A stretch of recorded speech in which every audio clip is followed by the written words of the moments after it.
വചനോദയം. മാർക്കോസിൻ്റെ വിശുദ്ധ സുവിശേഷം അധ്യായം 1, 12 മുതൽ 15 വരെയുള്ള തിരുവചനങ്ങൾ. ഉടനെ ആത്മാവ് അവനെ മരുഭൂമിയിലേക്ക് നയിച്ചു. സാത്താനാൽ പരീക്ഷിക്കപ്പെട്ട് 40 ദിവസം അവൻ മരുഭൂമിയിൽ വസിച്ചു. അവൻ വന്യമൃഗങ്ങളോട് കൂടെയായിരുന്നു. ദൈവദൂതന്മാർ അവനെ ശുശ്രൂഷിച്ചു. യോഹന്നാൻ ബന്ധനസ്ഥനായപ്പോൾ യേശു ദൈവത്തിൻ്റെ സുവിശേഷം പ്രസംഗിച്ചുകൊണ്ട് ഗലീലയിലേക്ക് വന്നു. അവൻ പറഞ്ഞു, സമയം പൂർത്തിയായി, ദൈവരാജ്യം സമീപിച്ചിരിക്കുന്നു. അനുതപിച്ച് സുവിശേഷത്തിൽ വിശ്വസിക്കുക. വചന വിചിന്തനം. യേശുക്രിസ്തുവിൻ്റെ മരുഭൂമി അനുഭവം പങ്കുവയ്ക്കുന്ന വചനഭാഗമാണിത്.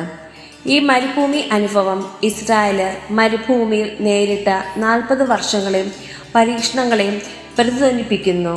തൻ്റെ വിശ്വാസത്തിലൂടെയും പ്രലോഭനത്തിനെതിരായ ചെറുത്തുനിൽപ്പിലൂടെയും തൻ്റെ ജീവിത ലക്ഷ്യം ദൈവപിതാവിൻ്റെ ഇഷ്ടമനുസരിച്ച് പൂർത്തീകരിക്കുന്ന വാഗ്ദാനത്തിൻ്റെ മൂർത്തീഭാവമായും യേശു ഉയർന്നു വരുന്നതായി നാം കാണുന്നു.